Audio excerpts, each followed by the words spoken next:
you ever heard a lie so unrealistic that it seems improbable someone would actually use it? So improbable that you start wondering maybe you're missing something or misremembering a story. Has anyone ever made you question your reality? Have you ever been gaslighted? This is another field guide to bad behavior. Let's explore how to navigate the wilderness of human nature. Gaslighting is a form of emotional abuse and thought manipulation, with the aim of planting doubts in the mind of a person or group of people to make them question their own memory and perception of reality.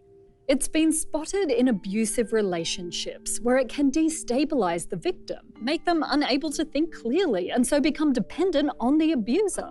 It also lives in the social domain and the political arena, where it's used as a tactic to preserve inequality or gain political dominance over large groups of people. Gaslighting may first appear as an honest, logical disagreement, but you can identify it by its telling signs, such as repeated lying, persistent denial of facts and evidence, misdirection, and contradiction. The term comes from a 1938 play called Gaslight and its movie adaptations, in which a husband misplaces objects and blames it on the wife in order to convince her she's losing her mind and should be institutionalized. He also tells her the occasional dimming of gas lights in the house is just a figment of her imagination. In reality, the gas lights flicker because he's turned on the lights in the attic, secretly searching for valuables. Gaslighting as a behaviour was first noted in a clinical report in 1969, which included a handful of cases where people were sent to a mental hospital through an elaborate plot designed to make them look mentally ill. This pure form of gaslighting, in which the manipulator intentionally plots to make someone look insane and get rid of them, is quite rare. More often, gaslighting involves a desire to gain influence over someone and keep them around or keep them from causing trouble. In relationships, gaslighters may repeatedly deny any wrongdoing, even in the face of solid evidence. In the workplace, an employee who's left out of meetings might be told they're just paranoid, and someone who's experienced harassment may hear they're just too sensitive. The idea is to ignore facts, erode a person's judgment, and coerce them into believing an alternate narrative. And this strategy works magic in politics. Although circumventing facts and pushing agendas to masses of people is nothing new, gaslighting saw a spike in interest during the 2016 presidential election in the US, and the term gained a new mainstream recognition. Gaslighting hasn't been studied extensively, and we don't fully understand what drives this behaviour.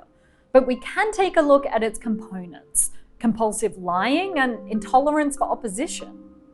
The ability to lie and manipulate others is a universal human trait that emerges early on in childhood.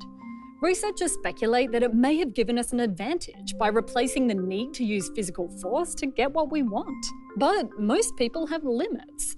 Gaslighters, though, lie compulsively and only make up even bigger lies when confronted.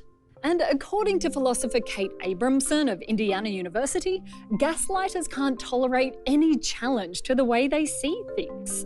The anxiety about the possibility of disagreement leads gaslighters to erode the other person's sense of judgment and independent perspective.